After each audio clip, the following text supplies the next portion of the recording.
Welcome back to Rattlesnake TV, guys. In this video, we're going to do an extensive breakdown of Joe Rogan's fascinating evolution from Reddit tier atheist to somebody who is taking Christianity very seriously. And according to somebody who he knows very well and who we know very well, he has figured it out. So stick around because we'll reveal who that is later. But just a little disclaimer, I don't normally tackle the topic of Christianity because I'm still quite new to it myself. And I understand the danger of stepping into many different heresies. And with tens, if not hundreds of thousands of people that might view this, it's something that I don't take lightly. But Joe's story is one that I really relate to because I used to be that smug atheist, making fun of all the Christians about their sky daddy. But then COVID and Jordan Peterson completely changed the way I viewed these things, and I haven't looked back since. But it's a difficult process, and it definitely doesn't happen overnight. So let's start at the very beginning, and we'll examine old school Joe Rogan from old school JRE podcasts, back in the height of the new atheist movement when he was loudly proclaiming his disdain for religion. You know, it's like, I think religion serves as an operating system for a lot of people. And if they didn't have religion, you'd have to explain shit to them. And that could get so tiresome. It would get so tiresome to sit around with some blundering moron, you know, pontificating on what it means to have a finite life in an infinite universe, and what part of, you know, this part of this experience you really do play. What part do you play? And what is your consciousness all about? And why are you so scared of it shutting off? You know, those are scary, terrifying questions for the average person. There's some people that they're living in this life as humans, but yet they're not quite human. They're like just below human. Like you talk to them and you're like, so what do you think happens when you die? Well, man, for sure you go to heaven and you get to be with Jesus. Yeah. Well, I've believed this since I was a child. Yeah. And you're talking to them, and you know there's like a weird disconnect with a person. Like they talk, and it's not even that they're not. It's like this. I've met some really intelligent Christians. Don't get me wrong. That's not what I'm saying. What I'm saying is there's certain people that are just really dumb, and they really aren't capable of thinking about deep shit. They're not capable of pondering the really insane question of what the fuck this life is. They're not capable of it. So religion, I've always felt, is like a nice scaffolding for people like that. So this is just classic new atheist rhetoric here, thinking that atheism requires a more sophisticated level of analysis than Christianity. It's the idea that intellect and faith are somehow opposed to each other. But this just completely misunderstands what Christianity is all about. Faith in Christ is not anti-intellectual. It engages deeply with questions of morality, purpose, and truth. And Christianity has inspired some of the greatest minds in history, from St. Augustine to Aquinas, from Newton to Pascal to C.S. Lewis and Tolkien. And as G.K. Chesterton wrote, the Christian ideal has not been tried and found wanting. It has been found difficult and left untried. Anyways, in this next clip, Joe Rogan reveals how he believes that we are in some sort of an early stage of enlightenment, and even says that the New Testament was made by Constantine, which is blatantly false. If there is some all-knowing entity that is controlling everything and is filled with love and has a grand plan for the universe, they have yet to show themselves. So this is all just a concept and an idea with no basis in fact, and as we have found more facts about the nature of reality and the world itself, it seems more and more preposterous with every day. We will one day look back at 2015 like, what a bunch of fools. What a bunch of ridiculous people that were still, they had this incredibly complicated society and this wonderful access to information, but yet they were still shackled down by ideology and killing each other over religion and ancient superstitions that dictated their behaviors. Like, what a weird time to be in. They'll look at.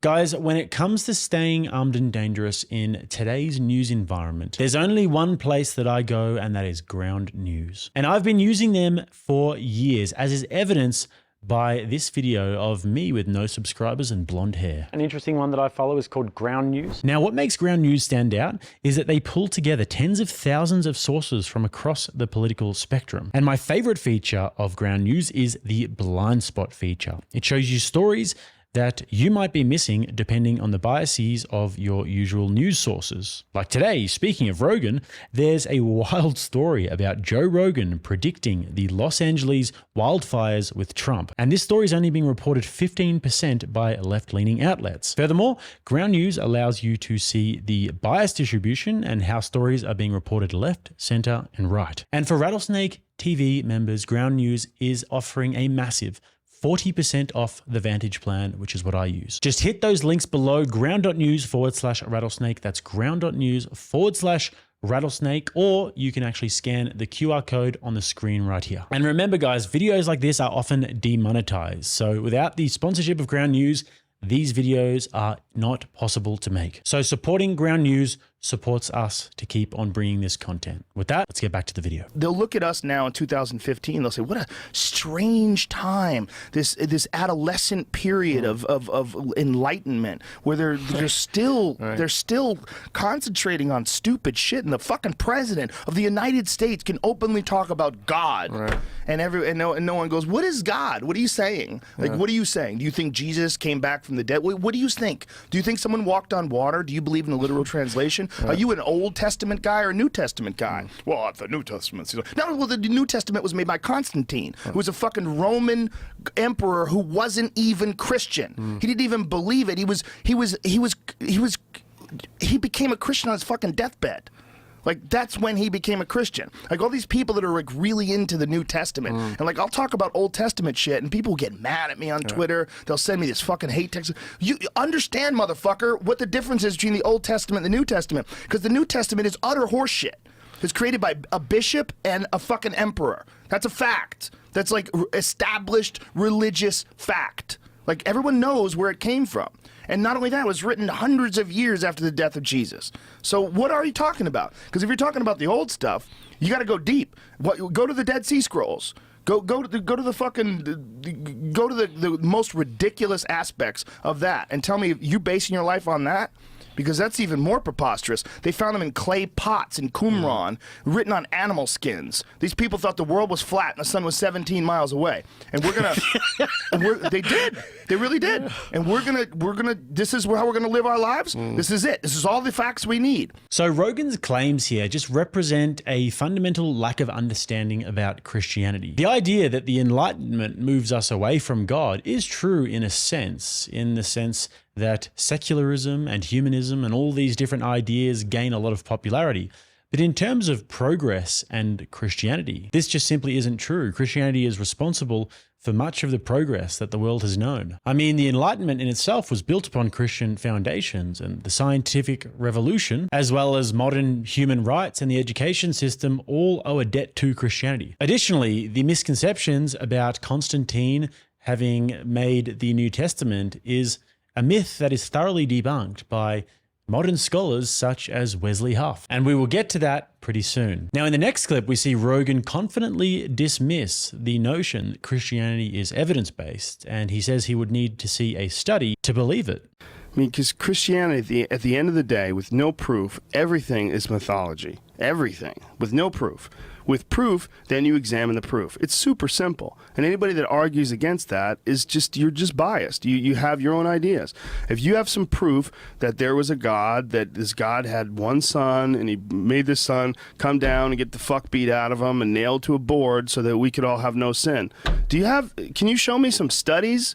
Do you have a box of evidence that you can pull out and we can examine all the different pieces that points to the undeniable conclusion that that's true? Because if you don't, then it's a myth. Then you're believing mythology. Doesn't mean it's not real, but if you put all your fucking eggs in that basket and you don't have any proof at all, well, you're entering into this weird world where you don't pay attention to shit. You're entering into this weird world where you ignore certain aspects of things because you've decided what is and what isn't. That's not thinking. That's not thinking. That's like, it's convenient cookie holder placement of ideas. It's not thinking.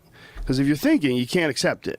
If you're thinking, you go, wait, what? He came back from the dead? Has anybody ever done that? 3 days? Came back from the dead. I don't think you can do that. So Christianity is not something that solely relies on empirical studies. It's a holistic worldview that integrates historical evidence, philosophical reasoning, and experiential truth. The resurrection of Jesus Christ, for instance, is supported by historical documentation, eyewitness accounts, the rapid rise of the early church, and more. And Rogan's narrow lens on what evidence means prevents him from seeing the broader tapestry of evidence that Christianity provides. As C.S. Lewis noted, I believe Christianity as I believe that the sun has risen, not only because I see it, but because by it, I see everything else. Now, in this next clip, one of my favorite clips from all of the Joe Rogan Experience clips that are out there, Milo Yiannopoulos directly challenges Rogan, saying that he is way too intelligent to be such a flippant asshole about Christianity, and Rogan mocks Milo, but Milo doesn't let up.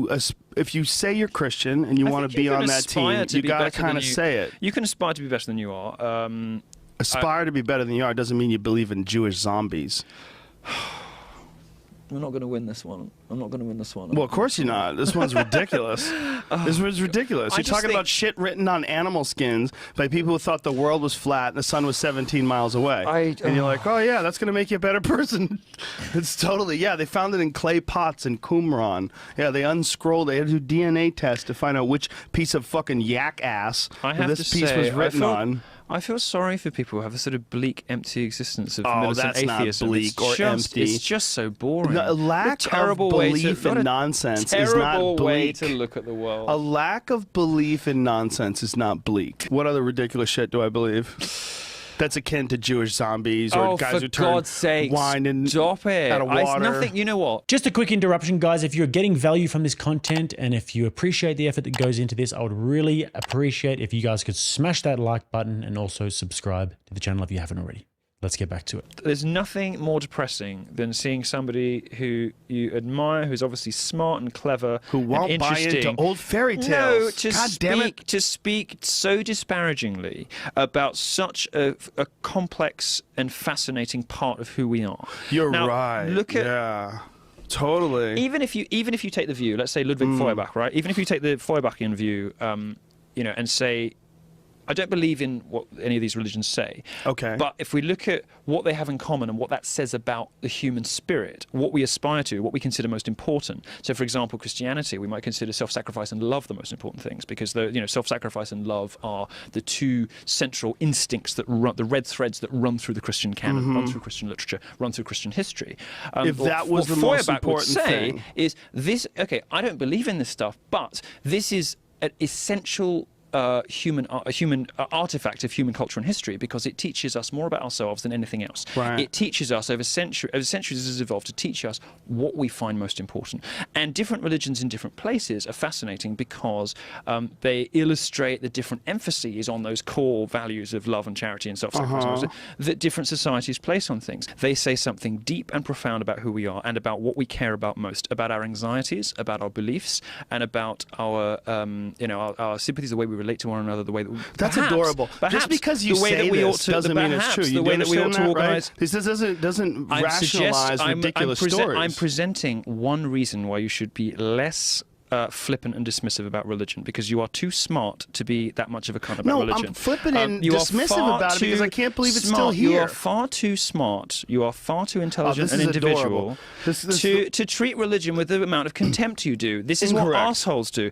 This is what mediocre intelligence, is exactly what you accuse feminists of doing. No, it's not. You're distorting the argument. The reality is we're talking about myths, and we're talking about people that believe those myths so much that they won't let people get married because it goes against their myth. And I'm saying that you can disagree with them. Isn't that what happened? You can disagree with. But that's what happened, right? Where's the love and compassion from Kim Davis?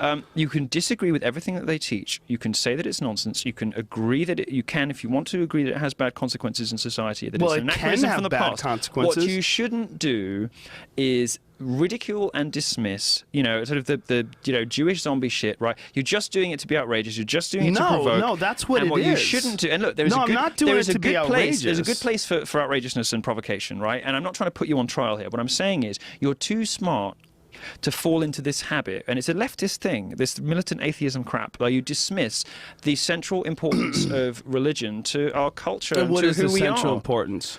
Well, it got us through barbaric days with rules where we worried about the consequences of God's punishing us. Most of our laws are based on religious prescription when you get down to it. You Yeah, know, but that most of doesn't the way mean that they're society is good, and that's most of the the way only society is reason why they organized is exist. based on what's ultimately religious prescription. My point is simply and only that if you're going to be a flippant asshole, at least acknowledge that, first of all, half the population, you know, does take this stuff seriously, and second of all, this is important stuff that tells us about who we are. And I think it's beneath you to be so flippant about it. So normally when people go on Joe Rogan, they're sort of tiptoeing around and trying to make sure that they get an invite on to the show again, but not Milo. Milo directly confronts him here, and he doesn't let him off the hook either. He makes him actually stare in the face of his own intellectual arrogance in this situation. You are far too intelligent this an is individual. adorable. And what Milo points out, and what Joe Rogan actually begins to realize quite a while after this episode, is that being dismissive of Christianity is not intellectual, it is lazy. Christianity is not just a set of dogmas, it is a worldview that has shaped our civilization and provides an answer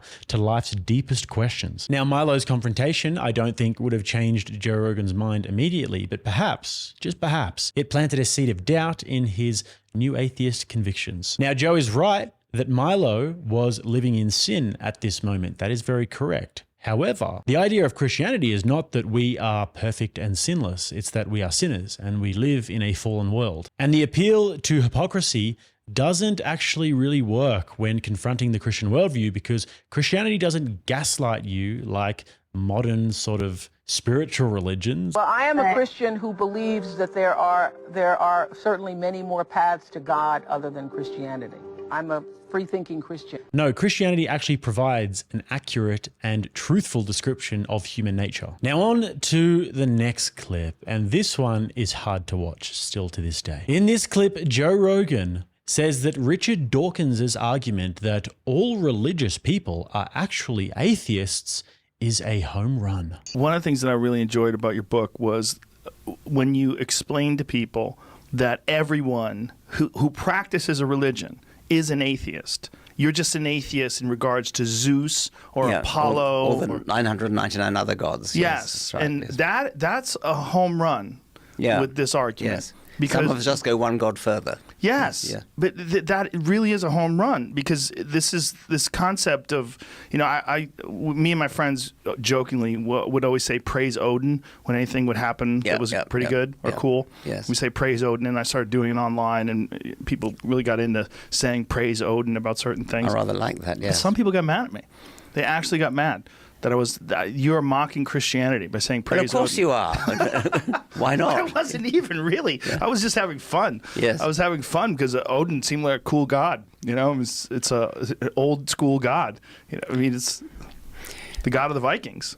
So lots of critiques of this one, but just to sort of make it as simple as possible, this reductionist view conflates disbelief with specific gods with atheism, completely missing the whole point of Christianity. And it also misses what's unique about Christianity, which is that the God of the Bible is not one among many, but the source of all being, the moral lawgiver and the ultimate truth. And Rogan's endorsement of this idea just shows how deeply entrenched he was in the new atheist movement. And this is something that I actually understand so well, because I used to think these exact things, and I used to prioritize these sound bites rather than deeply and intellectually engaging with theology. So on to the next clip now, where the tone begins to shift a little bit, where Rogan acknowledges that religion, whilst human-made, could make the world a better place. But I think as time rolls on, people are going to understand the need to have some sort of divine structure to things, some sort of belief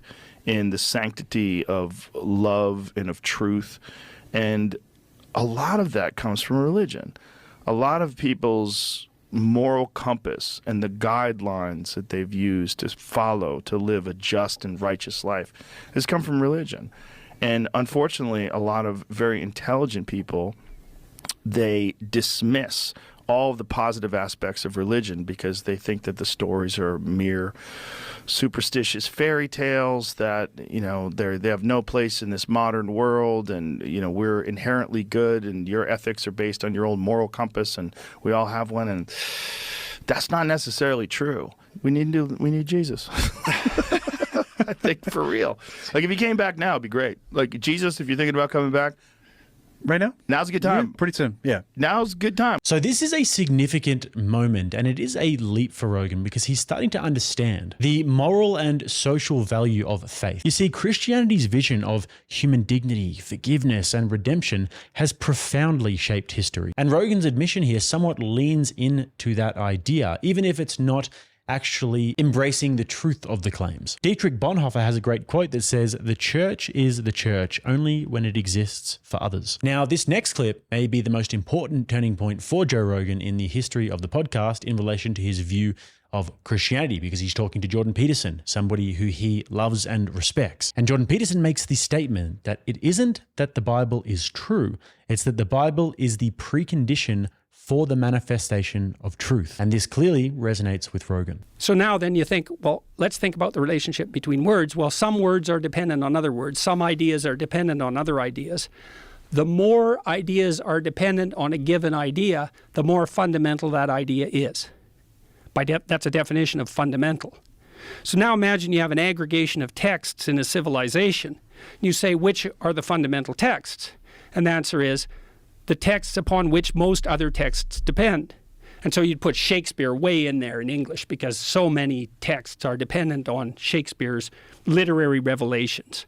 And Milton would be in that category, and Dante would be in that category, at least in translation. Fundamental authors, part of the Western canon, not because of the arbitrary dictates of power, but because those texts influenced more other texts. And then you think about that as a hierarchy, okay, with the Bible at its base, which is certainly the case. Now imagine that's the entire corpus of linguistic production, all things considered. Now, how do you understand that? Like, literally, how do you understand that? Well, the answer is you sample it by reading and listening to stories and listening to people talk. You sample that whole domain. You build a low-resolution representation of that inside you, and then you listen and see through that. And so it isn't that the Bible is true. It's that the Bible is the precondition for the manifestation of truth, which makes it way more true than just true. It's a whole different kind of true. And I think this is not only literally the case, factually, I think it can't be any other way.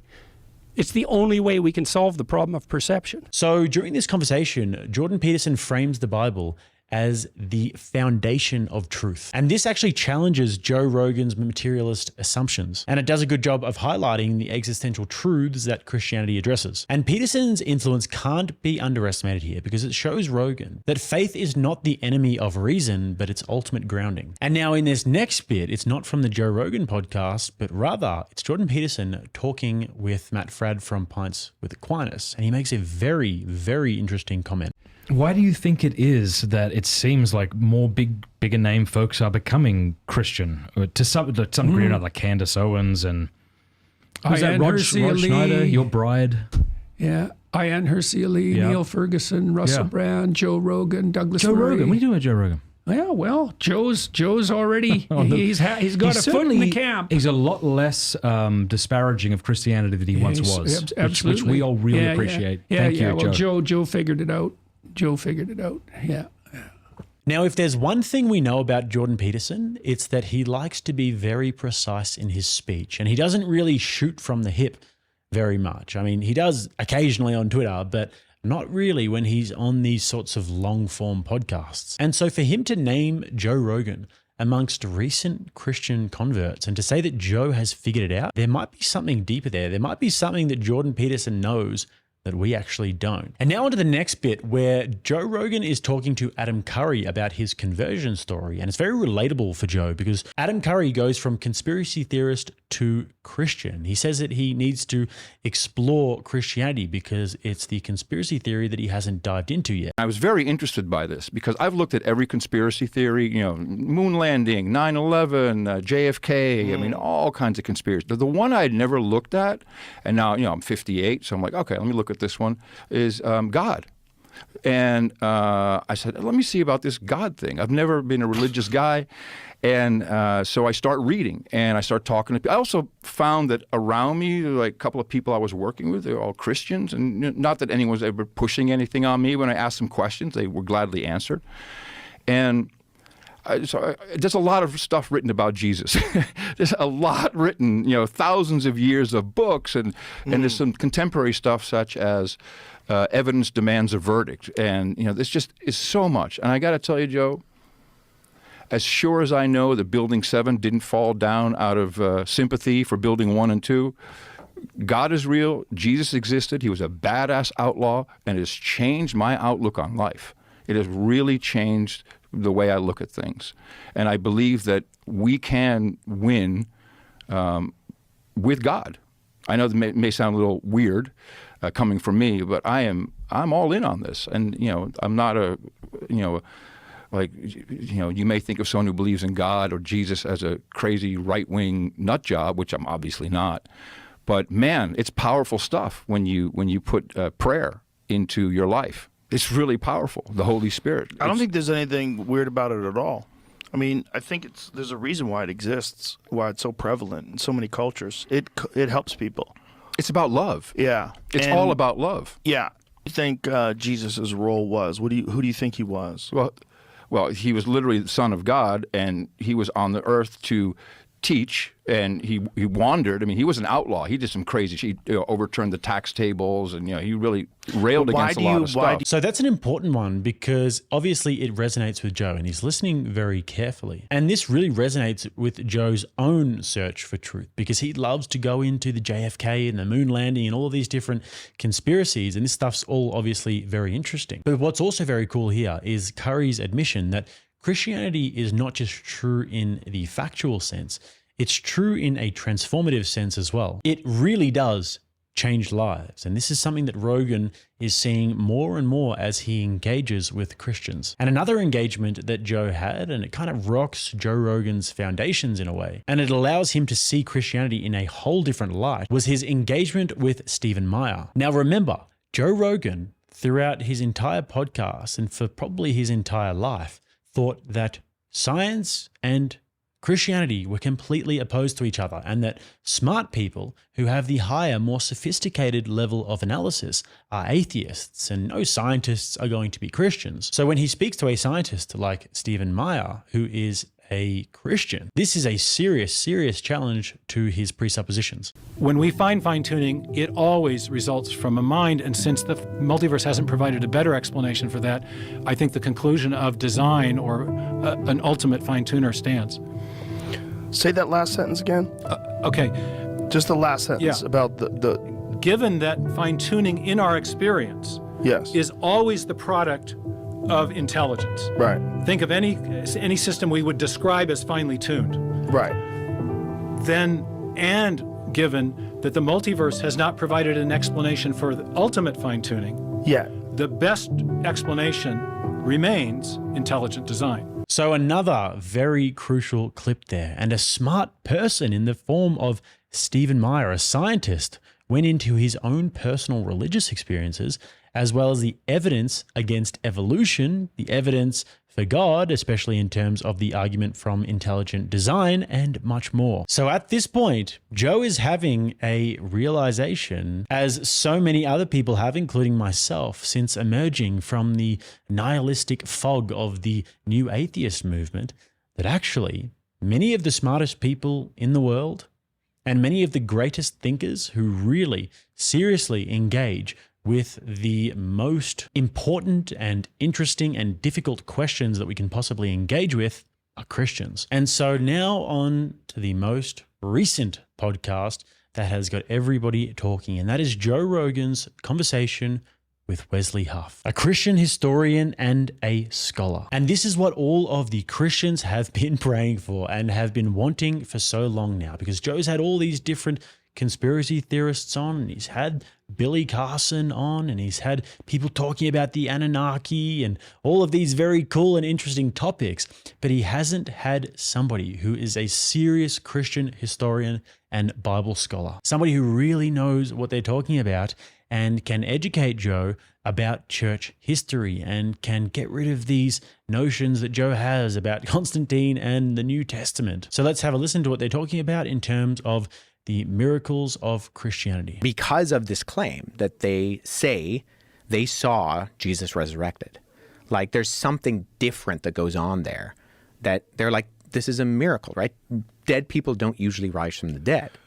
So what is your personal belief when it comes to the resurrection?